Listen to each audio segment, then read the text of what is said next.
Hi, everybody. Thank you for joining us today. My name is Edith Bayer, and I'm pleased to be the moderator for this session on Energy Transitions number 5, Energy Systems and Flexible Loads. Each speaker will present for 10 minutes and will answer questions at the end of the session during the Q&A.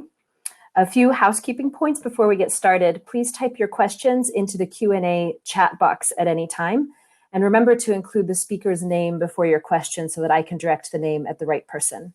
The discussion forum is where you can engage in general discussion with fellow delegates and share your thoughts and experiences. However, this is not the area to list your questions. It's very important. So please, any questions that you want answered during the session, please enter them into the Q&A chat box. Please also do not use the raise hands feature since we won't be checking this one. It won't be monitored.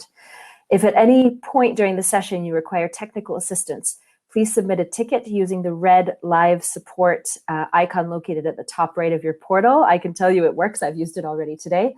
And should we experience any broader technical difficulties, an announcement will be made. To enable full screen mode to help you see the presenters and their slides better, you can select the 2 arrows at the top right of the session screen, and that will allow you to expand the screen and see the details of the presentation better. So without further ado, I'd like to just say that we have a really interesting panel today. We have 3 quite different but complementary presentations, and I'm looking forward to both the presentations and the discussion afterwards. I'd like to introduce our first speaker, Michael Ferris.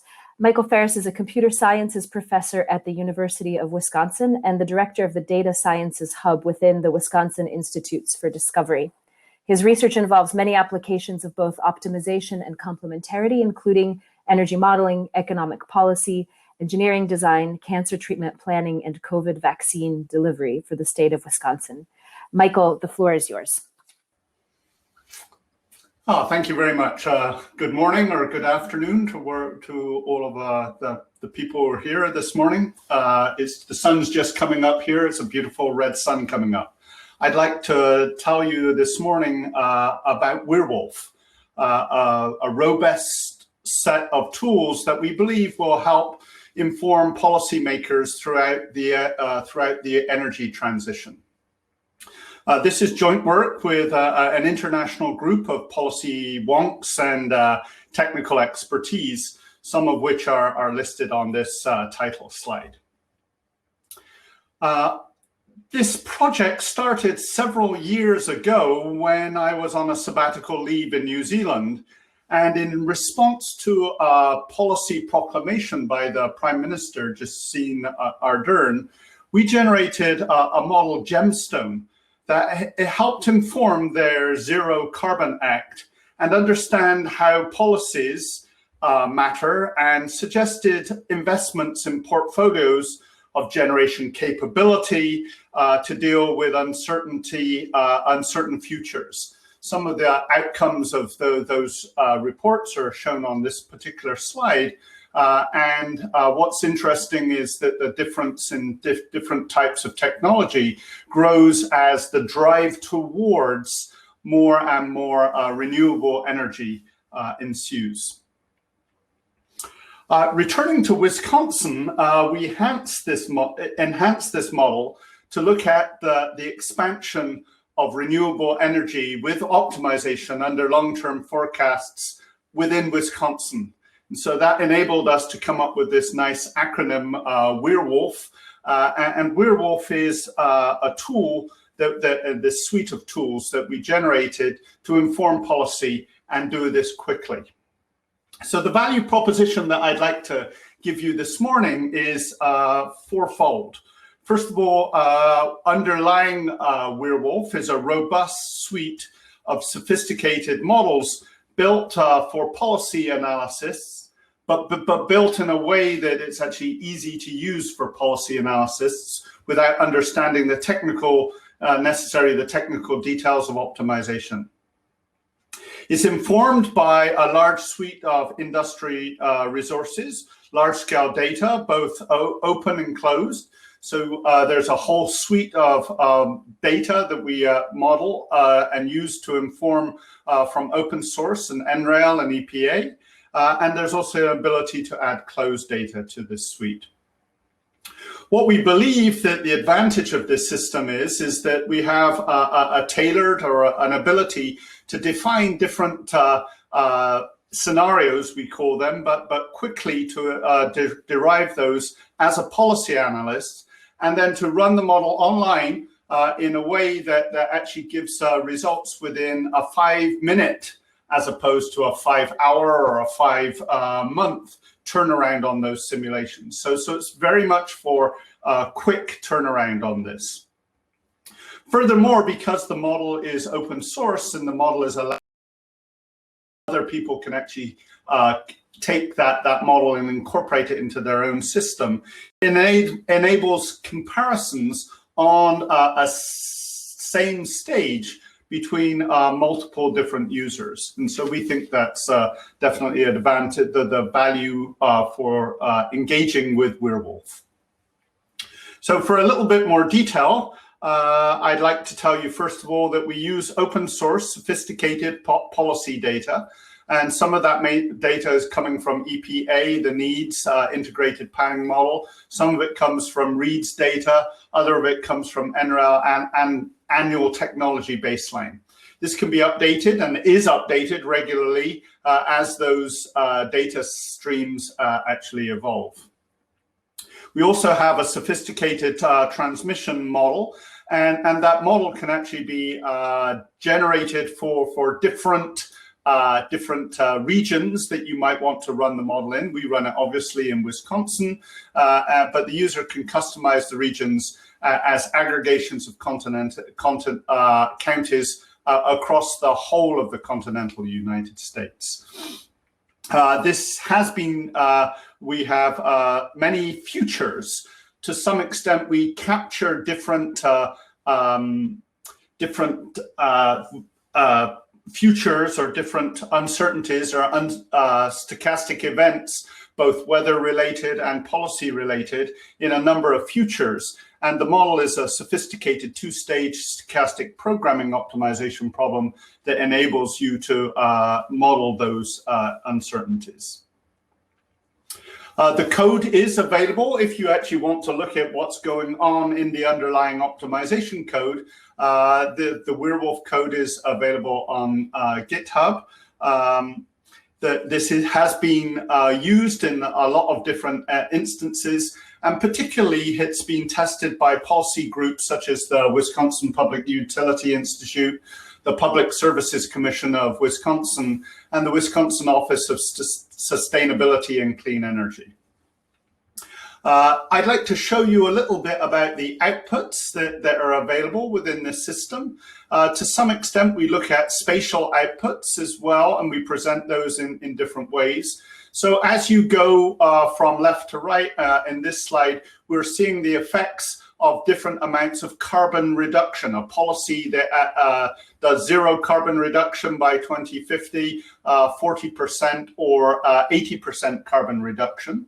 And on the top, we see the impact of wind within the state of Wisconsin, and how that wind generation is actually growing across particular parts. And we see that it grows particularly on the onshore of Lake Michigan there.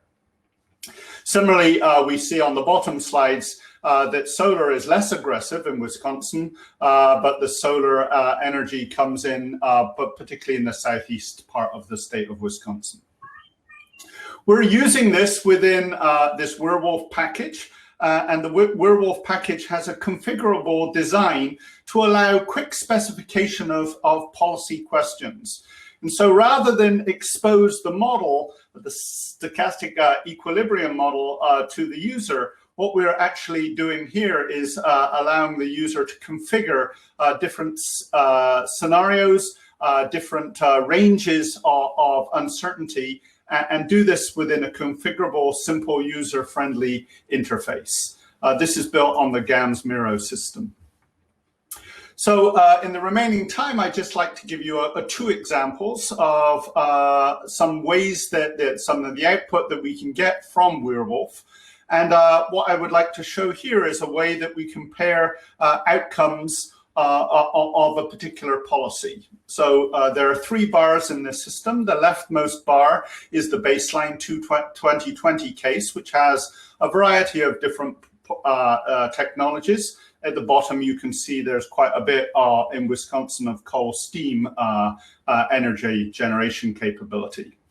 The middle one gives you the outcome or the generation capacity mix that occurs if there is no policy about carbon emissions. And so this incorporates already existing policies and existing trajectories of take-up of new technology which is coming into Wisconsin, but it doesn't impose a policy about carbon reduction on in-state emissions. Whereas the slide on the last slide actually shows how carbon goals with a 60% reduction will occur. We see that there's a much bigger decrease on the right-hand side. There's a much bigger decrease in the use of carbon or coal steam technologies. We see a much bigger increase in solar energy. And what is interesting is that there's a keeping of the use of nuclear energy, which is actually when deep carbon reductions are necessary, we retain the nuclear component to the Wisconsin energy system. We also, this slide, we actually look at the impact of electricity vehicle deployment on generator investments. And like a lot of our models, we're interested in the outcome, the model is a futuristic looking model, which actually will tell people what is an ideal cost benefited portfolio of different technologies. So as I had mentioned before, you can see that there is some energy storage which comes up. The energy storage here is a small amount, and we model different types of energy storage. And when there's electrical vehicle uptake from Wisconsin, from light duty electrical vehicles at about the 10% level, we see some uptake in that electricity storage. However, when you impose carbon goals as well, you see a much bigger change in the portfolio of generation which is used.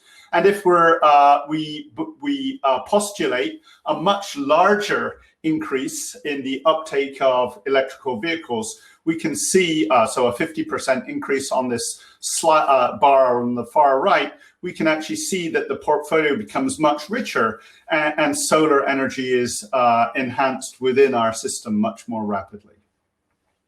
I'd like to leave you with just some conclusions about how can Werewolf add value to your next energy decision. We believe that sophisticated stochastic models can and should be used to inform policy looking forward. And rather than infer a particular technology or a particular portfolio of technologies, this model allows allows a policy user to see the effects on generation of their particular policies. It actually models constraints. So in particular, I showed you this morning constraints based upon carbon capacities, and it shows you the value and can actually demonstrate things like carbon prices and things like that. The investment that we generate is based upon a stochastic problem, which looks at multiple futures. And the investment there is then coupled to reliability and resiliency. And so unlike with the things that would have happened over the last month in Texas, this model would actually position Wisconsin for a much more effective way to address extreme events. The key thing which I'd like to leave you with is that while those investment decisions come up, we can actually run these scenarios very quickly. And so in 5 to 10 minutes, you can run a whole bunch of high-level scenarios and see the effects of your policy decisions in close to real time. So this is a quick and we believe almost interactive tool. So we're interested, and the purpose of giving this talk is to get feedback from a whole bunch of different policy analysts, and we would like to work with you to actually utilize this tool even further. And if you would like some one-on-one demonstrations of the model or suggestions of possible future policy interventions, please either contact me or go to the website, which is addressed at the bottom of this slide for further details. Thank you very much for your attention, and I look forward to hearing some questions from you in the question and answer session at the end.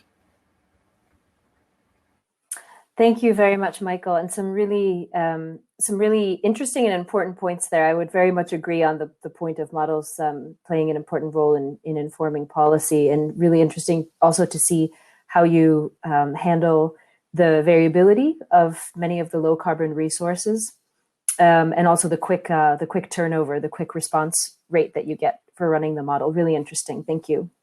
So I'd like to introduce our next speaker, Glanny Mangindaan, who is a graduate from Nagasaki University, Japan, in their PhD program, and currently is a lecturer in the Department of Electrical Engineering at Sam Ratulangi University in Indonesia, and is also coordinator of the Renewable Energy Center of Sam Ratulangi University. Glanny, I'd like to give you the floor now. The floor is yours. Thank you. Okay. Thank you, Sarah. Now I will my PowerPoint slide, and yes, okay. About the energy management for our better future, sustainable communities in the cities for supporting low carbon development program 2020 to 2024 in North Sulawesi, Indonesia. The vision of Manado City is Smart City 2021, with the mission of establishing Manado a smart city that has intelligent and strong human resources by improving the quality of education, increasingly community interest in reading, establishing Manado as an ecotourism destination based on marine and island conservation, and building an increasingly religious urban community and highly supporting moral, social, and tolerant values. Building a city that has competitiveness oriented in investment, improvement and quality of public service based on information and communication technology.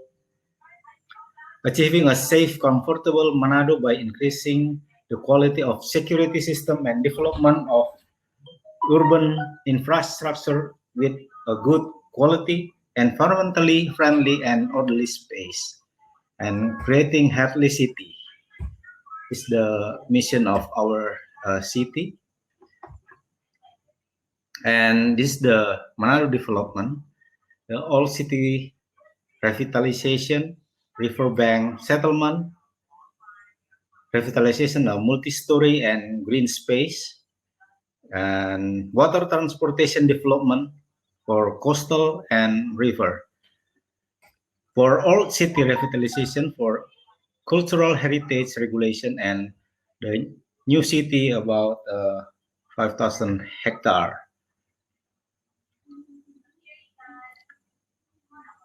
The existing measures in accordance to low carbon model town is the real-time city lightning power management we use for the office, and the LED street light solar panel, and real-time CCTV for road traffic monitoring that used for our policemen, and the implementation plan, the study on energy efficiency toward Manado Smart Energy City, the solar panel on rooftop is now with export-import kilowatt-hour meter, and solar power boat for electric boat, and this for transportation sector. The river transportation based on solar power boats in Manado City for transporting the tourists from Manado City to Bunaken Island, and also for transportation in the river. We're using the solar panel for the roof at the boat. And for the low-income resident flat adjacent to Tondano River, so the existing house is about 72,000 houses, and in the river of Tondano, the building is about 367 apartment. Glanny, I'm very sorry to interrupt you, but we're not seeing your slides change. I was wondering if you could try to, and maybe that your slides aren't full screened. Oh, it's already full screen. Oh, it is. Well, it's what we're seeing is not full screen, and the slides are not changing. Oh, I'm sorry.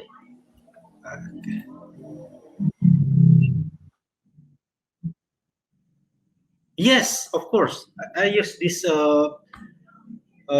slide for rehearsal. Yes. Okay.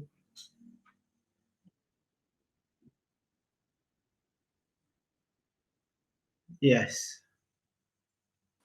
So while we're sorting out the presentation, it seems like the slides, which are really excellent, weren't changing. Maybe we can just see where everybody is from in the who's listening in right now, and get a sense of who we have in the group. So in the discussion forum, if you could enter in, just take some time to get to know each other and enter in who's from where. If we were sitting next to each other in person, we'd probably start striking up conversations. So we have to use the second best tool we have, which is virtual.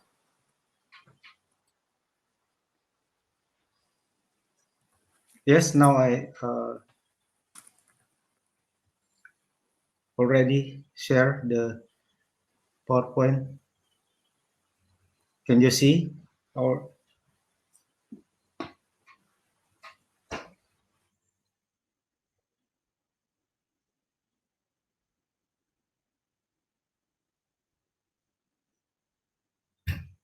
okay, I already changed the slides.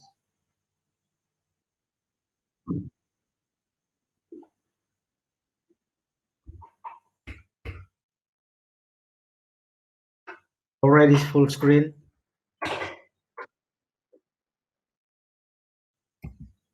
Okay. Okay. It's better without full screen. Okay.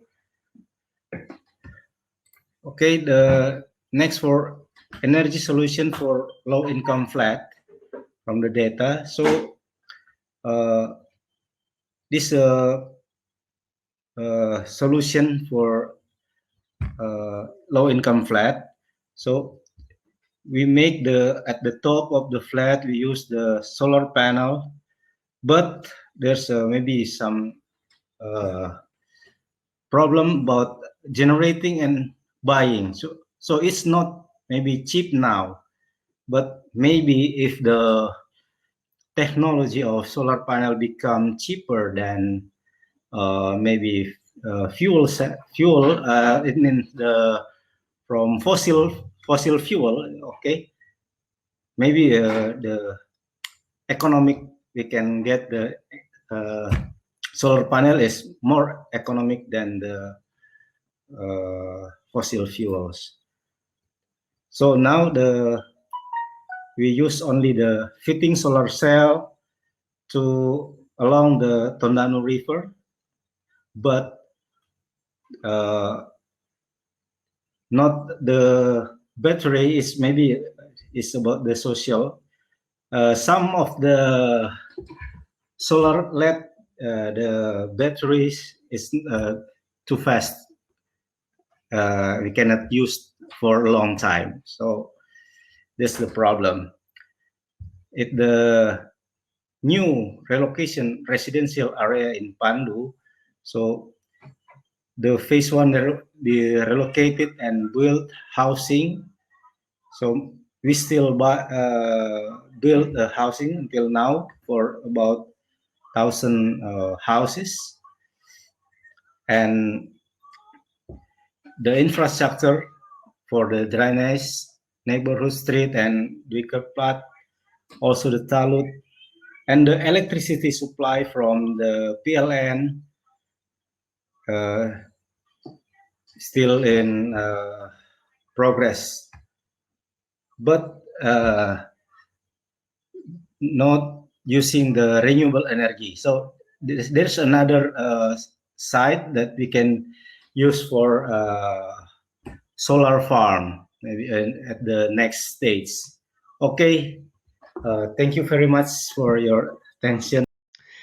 Hi, and welcome to the Optimal for Whom presentation, an assessment of our storage evaluation work done between SMUD and DNV. Wanted to quickly thank the Energy Evaluation Europe conference group, everybody who put work into getting the conference together, and all of their support along the way. And of course, the folks at SMUD who contributed enormous amounts to this, Deepak Aswani and Gabe Leggett.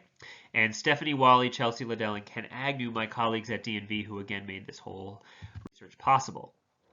So today I want to talk about some of the background that SMUD has declared a climate emergency and a lot of the relevance that has to this research, how SMUD's storage portfolio of programs, what they are, and how this evaluation methodology and framework was designed to measure those programs, some of the results that we found, and the conclusions along the way. So the background here is basically in 2020, SMUD issued a climate emergency declaration where they committed to working towards carbon neutrality by 2030, which is an accelerated timeline relative to what they had already committed to in their IRP preceding this work. Also included in that declaration were commitments to storage procurement targets and electrification of transportation and so forth. So SMUD's storage portfolio fits well into that ecosystem, both preceding it, again, relative to its IRP, but also following that. The framing around their programs seeks to achieve sort of the synergy between the utility and the customer, and the financial, the energy and reliability, and the greenhouse gas impacts that come out of these programs. And so all are built up to create this environment that works for both utility and customer. So the programs that intersected with our evaluation framework in today's discussion are SMUD's Storage Shares program, which is a community storage program, a Commitment to Operate program, which is a behind-the-meter battery, a program that has behind-the-meter batteries dispatched to optimize their residential time of day rate. And then the Smart Energy Optimizer SEO program, which is the same idea, but gives SMUD the ability to dispatch behind-the-meter batteries remotely through price optimization for a wholesale cost for SMUD. Today's presentation will only cover the ones highlighted in yellow, so we'll hopefully find a time to talk about storage shares another day. So our evaluation handbook went out to assess the impacts relative to each of those kind of three program goals: the financial, energy impacts, and GHG impacts. Also noted on this slide are that the populations of these groups. Storage shares is small with 1 customer and 12 sites. Commitment to Operate has 440 customers. Smart Energy Optimizer has 16. So to further dig into the evaluation framework a little bit, the 3 research objectives are here vertical columns, and the programs are horizontals. Again, we're going to focus on what's highlighted in yellow. So in thinking about energy impacts, we needed to think about what a good counterfactual measurement for each of the population groups would be. So for Commitment to Operate, customers who had committed to dispatching their batteries in the peak period, we found customers who had batteries but did not commit to dispatch and called those the non-participants.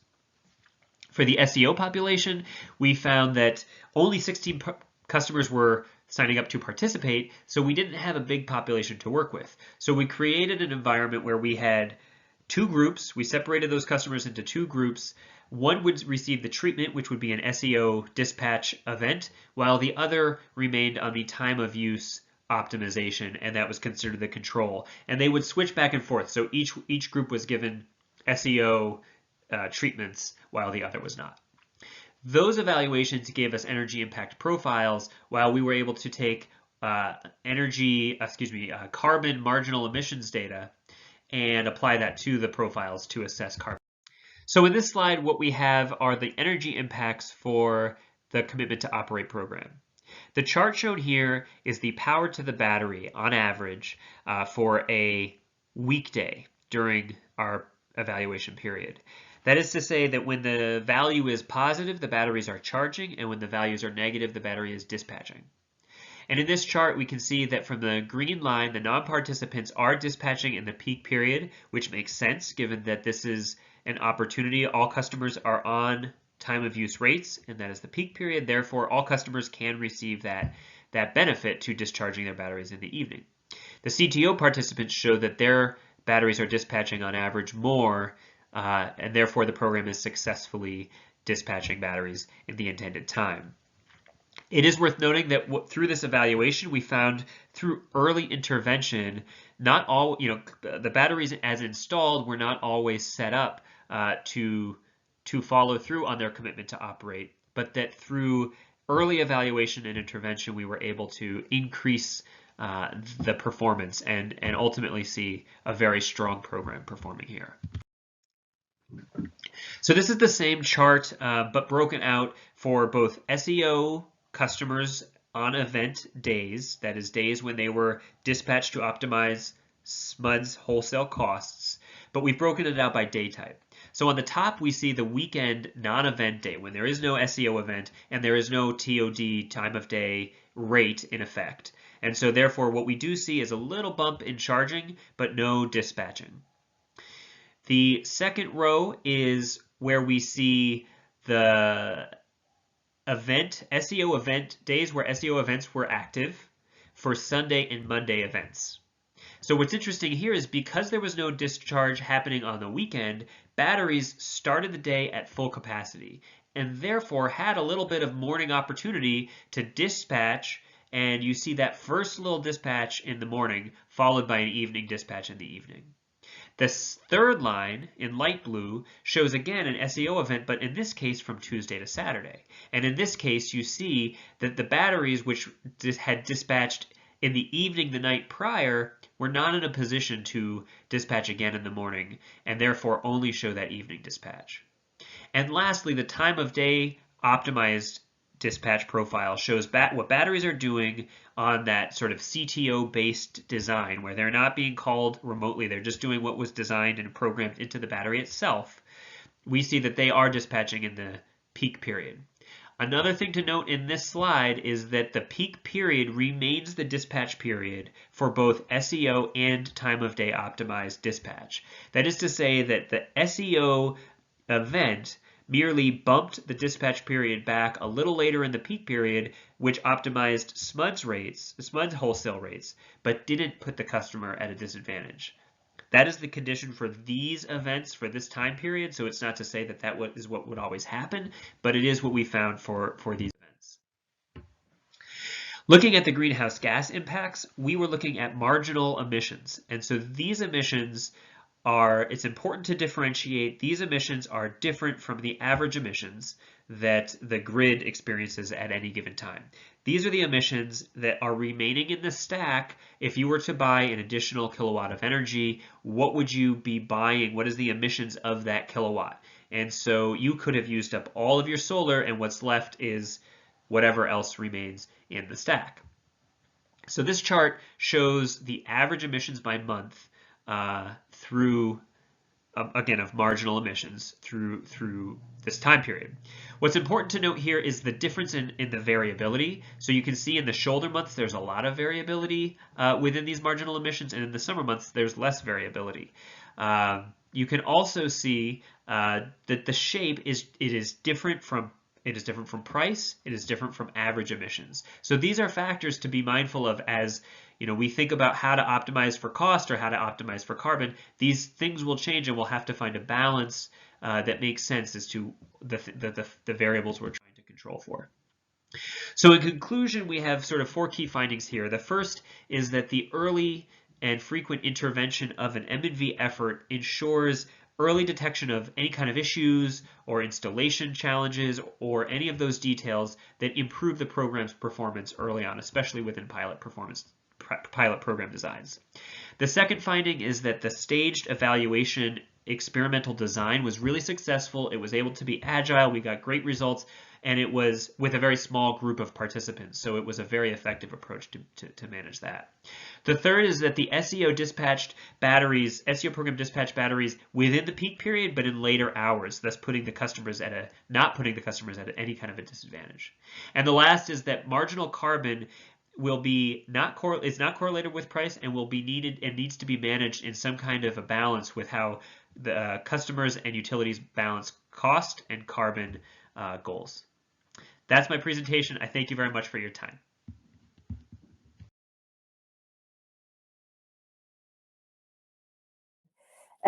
So we're going to go straight to the Q&A because our third speaker is in a time zone where it's very early and perhaps their time just changed, so there might have been an issue. But we already have a couple of good questions, and I have plenty of others as well, so I think we can have a pretty robust discussion. So the first question that I have here is for Michael, which is, and actually I'll combine this question with mine. So I had the question of whether, as I understand it from your presentation, your model currently applies to anywhere in the continental US. But then there's a question about whether you're thinking about applying the model to another region of the world, such as England, Europe, Middle East, etc. Coming into the model is flexible, and so while we allow people already to essentially select a region of interest and actually collapse from the existing data in the model anywhere, any region, or sub-region of the continental US, there's no reasons, because the model is open and just sucks in this data. There's no reason that we couldn't actually use it on data sets that are coming from the UK or from the continental European energy market. So we could do both of that. That would require some work to actually make sure that we can suck in those different types of data. But we actually have an open source portal that allows those things to do. And we're currently in discussions with people, particularly Professor Rolfe at the University of Cambridge, to actually try to do this within the context of the UK. So it's not just pie in the sky, or as computer scientists like to call vaporware. This is stuff that is actually working on and possible to do, and we would love to work with people who would like to utilize this in other data-driven sectors or of the economy or other local regions. Oh, that's really good to know. Thank you. So another question for you, Michael. We'll give Glanny a break since he just presented. So you say that your model doesn't. For the user, it's not necessary to understand all the complexity underlying it. And does this risk people using it incorrectly or not really understanding why it proposes the answers it does, that is interpreting the results of the model? And if so, then what's the solution, or is there support available? Right. So this is always a tension. So when you have a difficult model underneath, there's a tension between what you actually exposed to a user of a model and what you actually keep hidden. And so this is actually a challenge that optimization has in general. So the first thing I'd like to say is that if you expose too much, the dangers are far greater, in my opinion, because optimization will exploit any things that a user does, and they will tend to move to very extreme solutions of these problems, things that were probably are beyond the scope or beyond the underlying assumptions that the people who've generated that model have generated. So one of the main reasons of actually only exposing through this user interface appropriate policy instruments are so that we allow people to make controlled but correct changes to the model.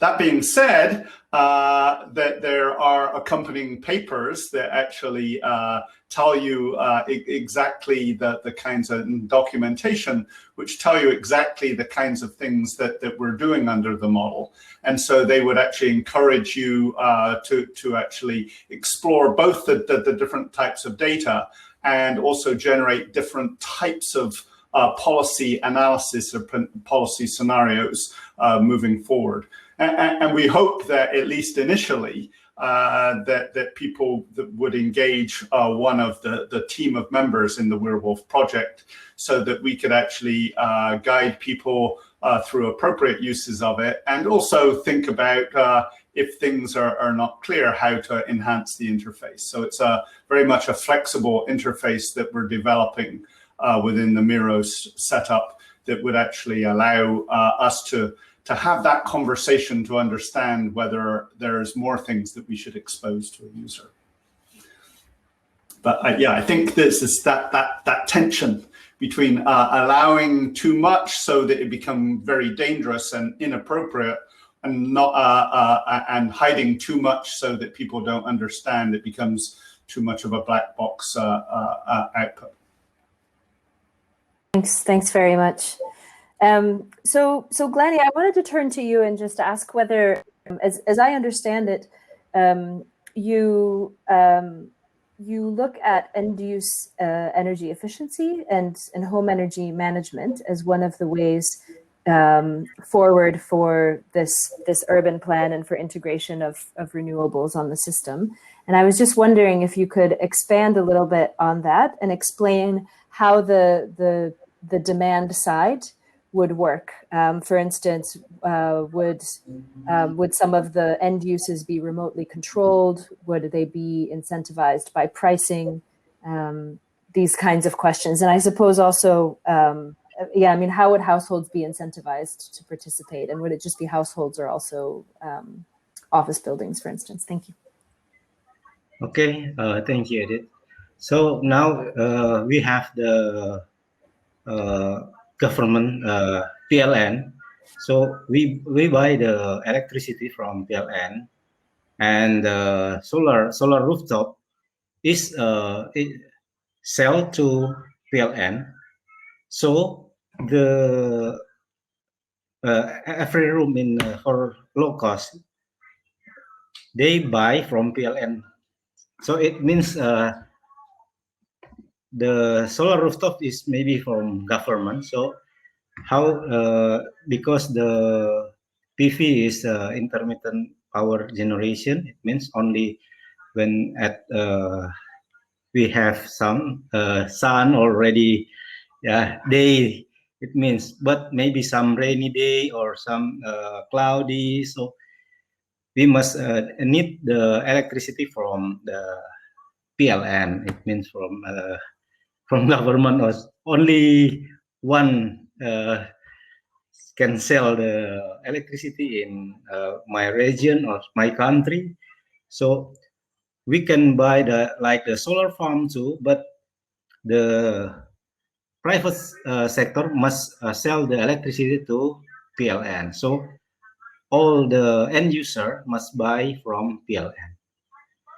This means only for the daytime we can use the PV, and also the meter is used the export import kilowatt hour meter. So there's no the benefit maybe for the end user. There's no benefit, I think, because the price is the same. We must buy what with the smart meter only use the electricity, but the PLN can get the some electricity. So maybe with export import, how many we export and import we must buy to PLN. Okay, maybe it's that, Edith. Yeah, no, thank you. So it's clear. So there's just one utility, and that's who's purchasing the power from the solar panels when they're generating. Another question from one of the people in the audience is, is a project that you described the first of its kind in the area, or in Indonesia, or have similar developments with solar been previously developed? And then the second part of the question is, what groups, government, NGO, international organizations are supportive of in supporting the project in your area? Maybe we have from with training for Balmoral from Denmark. We get the training how we can planning about the renewable energy in our region. So not only from we have the MOU with our country with the government G2G. It's so for the mixed energy at the 2050, maybe for renewable energy, we got 23% for renewable energy. So there's a national planning, and then our province has a regional energy planning. So we must make some policy how we can how the investment, how we can use the renewable energy in our region.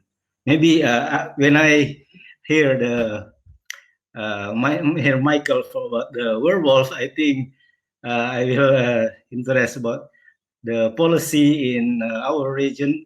Can we use the werewolf to predict for the next long term? Because I interested about the long term. I think for 2050, I think for our renewable energy in our region, it's very hard because we still need the coal power plant. So the mixed energy maybe is we need we can suggest for our government to use maybe new for werewolf, maybe for Michael, and then we can combine with others, maybe like this, Edith.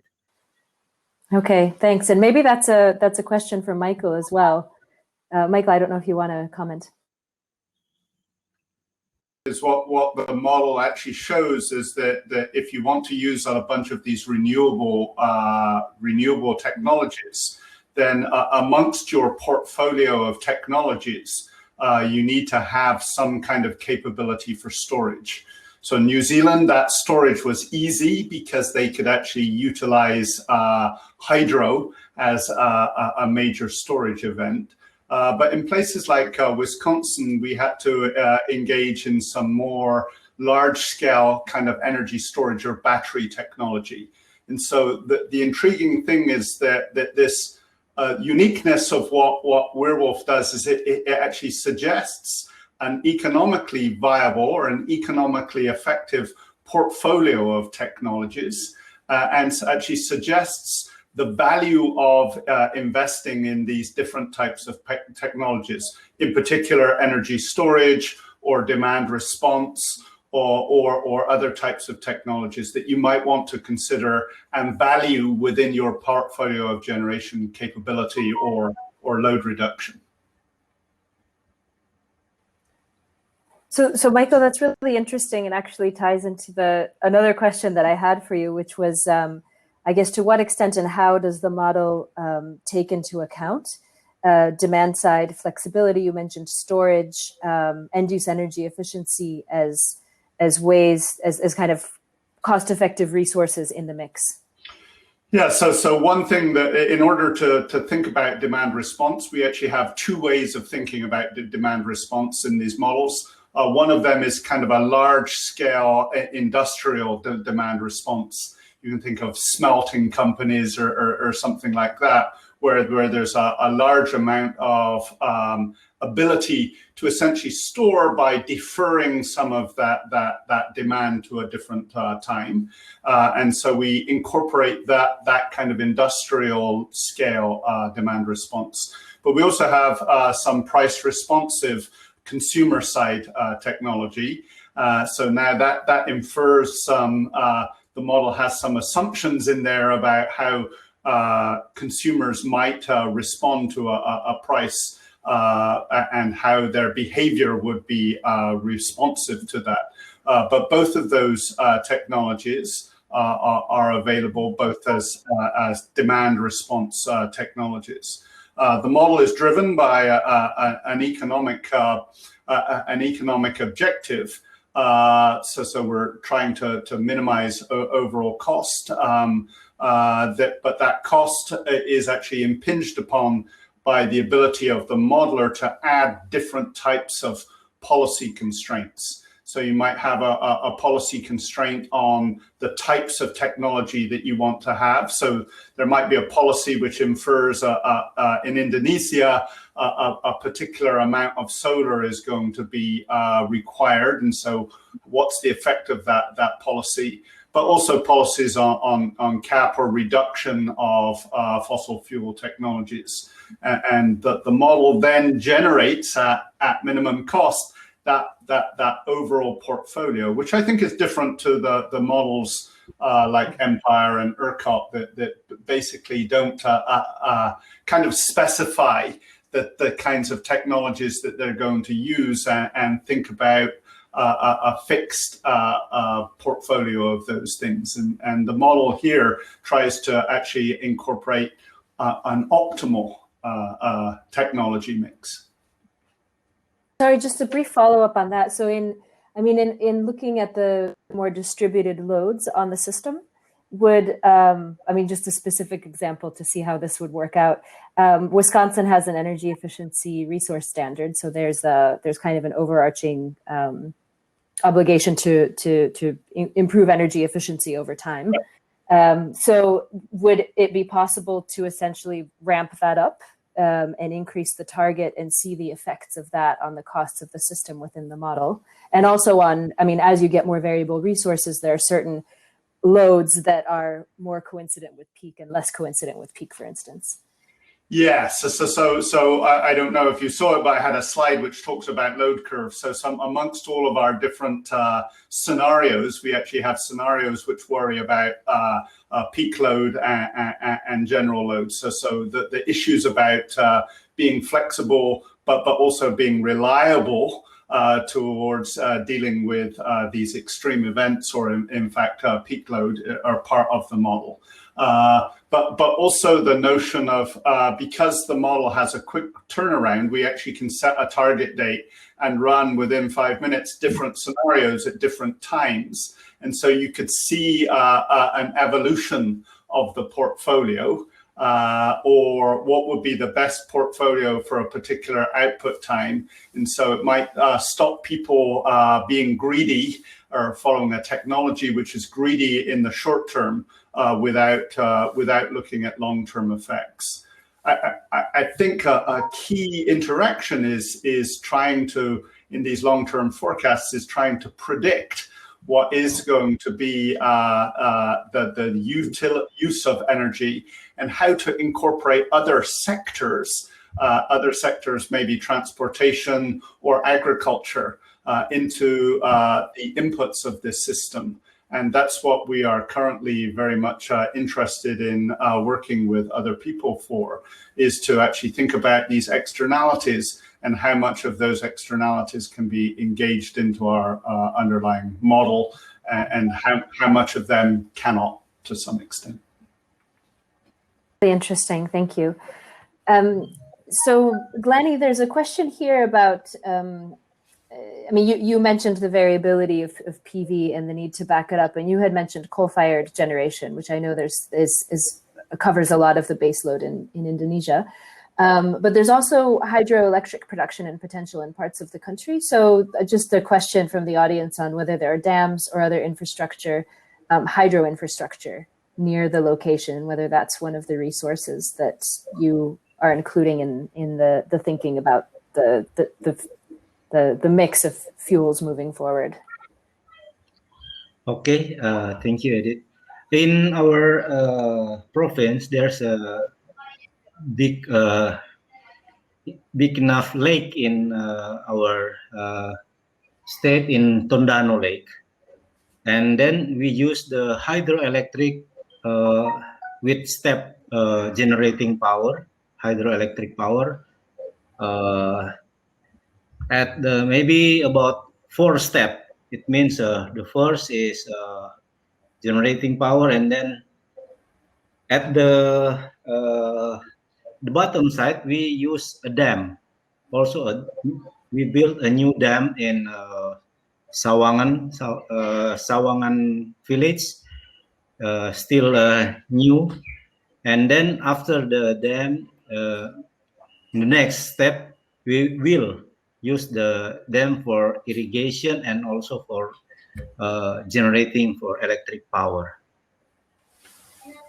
So maybe we can use if we have enough solar panel, and then we can store the maybe pump storage for the electricity. If we have excess power, we can use for pumping the water to the dam.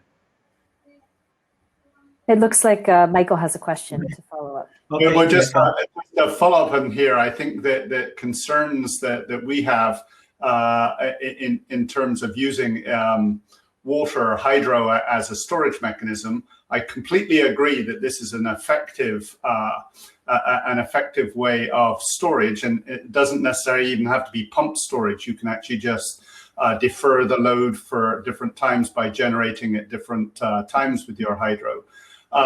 But there are issues. Then this brings in other parts of the economy. And so I think we have to be mindful that these models and that we'll have to incorporate other constraints. So in New Zealand, they had constraints on the hydro use, which were tourist-based. They wanted to have the lakes look pretty in the middle of the summer for all of the tourists. But there's also issues about very dry, the issues about climate change, and there are also issues about agricultural use. And also flood protection. And so all of these constraints, which are high-level policy and other constraints, have to be somehow engaged within this model. And that's why I think a flexibility of adding constraints to an existing model, like we try to produce in Werewolf, is actually quite valuable if you wanted to incorporate that notion into your Indonesian model. Okay, yeah, maybe if we can use the Werewolf for modeling, and we can suggest our government how we can use the policy of maybe we have a business as usual scenario, or maybe another scenario for transition from fossil fuel to renewable energy. Okay, maybe I can adopt the model. Mm-hmm. Okay. Thank you. Glanny, I just have, while we're on the topic of different resources, I have a follow-up question, which is you mentioned the cost of PV, and that at the moment it's quite expensive, and I assume you're saying it's quite expensive relative to the other resources that you have on the system. And we see the price of PV dropping everywhere, but we do see that the point where it reaches price parity is different in different countries. Indonesia should have pretty good solar radiation, I would think. So I suppose my question is whether there are forecasts at national level or at regional level that give you a sense of when solar PV would reach price parity with other resources, because I assume that this kind of forward thinking is behind some of the work that you're doing. Okay, maybe if we can maybe produce our solar cell from our country. So maybe the prices will become decreased, or with some new technology for solar panel. So now the price is decreasing. So, but if we must, the private sector must sell again to the PLN, so the prices, maybe we may have planning for 20 years of the solar panel. So the benefit for 20 years, and then they can give to government about the solar panel, but they already has benefit in the 20 years. So that's why the solar energy from solar now in Indonesia is still a high price, but in general it's decreased. Okay. That's really interesting. Yeah, Michael, you have a question. So, well, just to come back on that, I think that solar is once it's installed is very, very effective. But we have to be mindful of, I think, large numbers of potential futures in order that we can capture extreme events like the one that we saw recently in Texas. Because I think those extreme events do not capture the cost or the value of leaving some, maybe even leaving some fossil fuel technology within your mix that you actually maintain, even if you don't use it, because those extreme events could be worthwhile incorporating a small amount of reserve in some fossil fuel technology, even if you don't use it, just to be used in these extreme events. And sometimes that additional price goes back to Edith's question, that we actually have to account for that cost when we're deploying lots of solar or lots of wind within our system, because we do need reliability and resiliency, at least within most of the energy systems that I'm aware of. Yeah, So that's a hidden cost, right? Yeah, sorry, Glanny, go ahead. You were going to say something.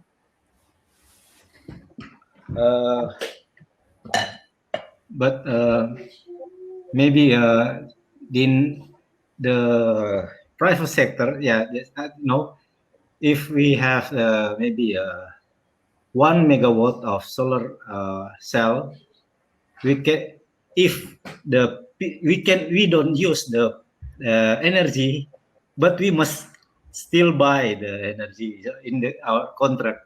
If we don't use the energy, but the contract is take it or pay it. I don't take it or pay the contract. So in the long term, they use maybe 1 megawatt. They sell 1 megawatt energy of the 2 PLN. So if we don't use the energy, we still pay. So maybe it means the price of solar still high then.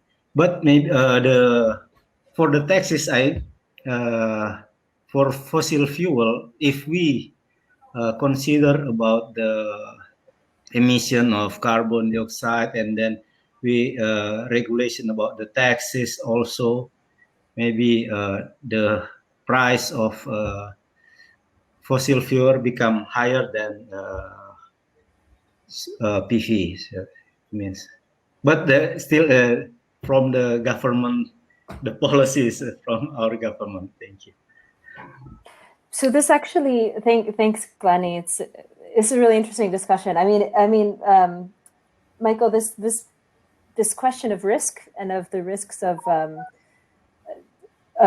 the effects of climate change on resources on the system is a really big one. I mean, I work primarily in Latin America at the moment, and the point that you made about hydro is really important. I mean, in Brazil, they're really worried about falling reserves. It's a hydro-based system, and they're actually having to rethink the whole system because of the much less predictable annual hydro reservoir levels. So I'm just wondering if you can comment on how you and your team are taking into account some of these climate risks, and whether what we've seen over the past year in California and in Texas are leading you to kind of dig even deeper in terms of how we define the boundaries and the risk bands and the costs. Right. So there are two parts to our answer to that. One part is that we actually allow different types of risk measure. So a different type of risk measure, you can have expected value or mean value, or some combination of that with value at risk, CVAR, conditional variance at risk. So you can actually incorporate extreme events more or less importantly within the notion of what is your risk measure for each of the agents engaged in the problem. For modeling extreme events, the key point, I believe, so we were worried about this in the New Zealand system. It's very similar to the Brazilian system.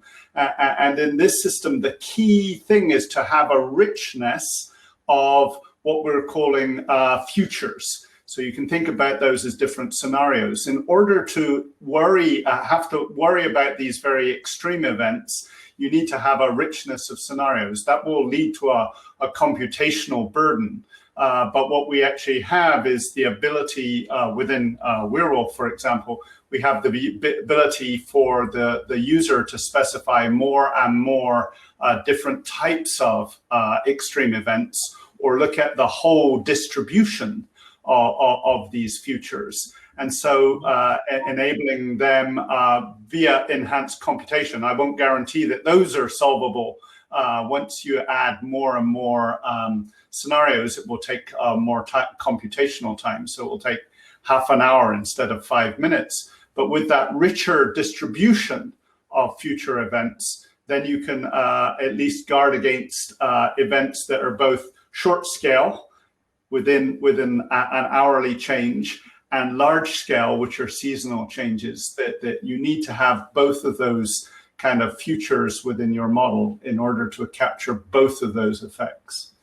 So I think it's incumbent on us all as we model to model more and more futures. 2 futures are better than 1, but 200 will give you a much better or a much more robust solution, and that's what we're aiming for in our solutions. Okay, thank you. It's really interesting. So I mean, I see that we're pretty much out of time. I guess I'd ask both speakers whether either of you have any final closing thoughts that you'd like to make before we wrap it up. I think it's been a really interesting discussion. Johnny? Okay.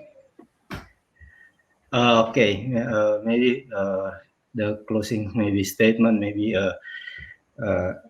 in Manado City and also in North Sulawesi province, we have many renewable energy, but the focus of this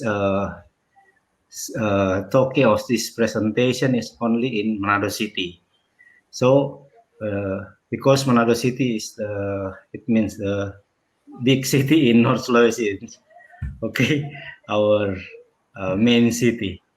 Then we must make our city is more renewable than another state in our province, in North Sulawesi province. That's it. Thank you. And Michael, it has to be very brief because we need to wrap it up, but I don't know if you have any final. Yeah, I just like to finish by saying I hope I piqued your interest in thinking about what Werewolf could do. And if you are a policy analyst or somebody who has questions that you think this would be appropriate for, I would love to hear from you, or maybe have you visit our website, which was on the last of my slides. But thank you very much for listening. And thank you, Edith, for coming to the fore and doing a great job with moderating this session. It was really interesting for me, as well as I hope for the audience. Sure. Well, it's my pleasure. And thank you both again. And just a few closing words for the audience, just to say thank you everyone who's listened and sent in questions as well. The papers, extended abstracts, presentations will be available on the website shortly after the conference. You can also view this recording and other recordings through mid-August. If you have not subscribed to the Energy Evaluation newsletter, you can do so by signing up and receiving the latest news from the community and keeping the conversation going. You can sign up via energy/evaluation.org, and there's also social media accounts on LinkedIn and Twitter. So this is the end of day 3. If you haven't visited the meeting hub, please do. We can't meet each other in person, but the meeting hub gives us a chance to find people you know and also engage people you don't know to have some conversations on the side. The hub will be open until this Wednesday, 17th March, so you have some time. Again, I hope you've enjoyed the presentations. I know I have, and we look forward to seeing you online at 10 a.m. Central European time tomorrow for the final day of the conference. So thank you again. Thank you to the speakers, the audience, and have a wonderful day or evening, depending on where you are. Thank you, Michael. Thank you, Edith. Thank you. Thank you.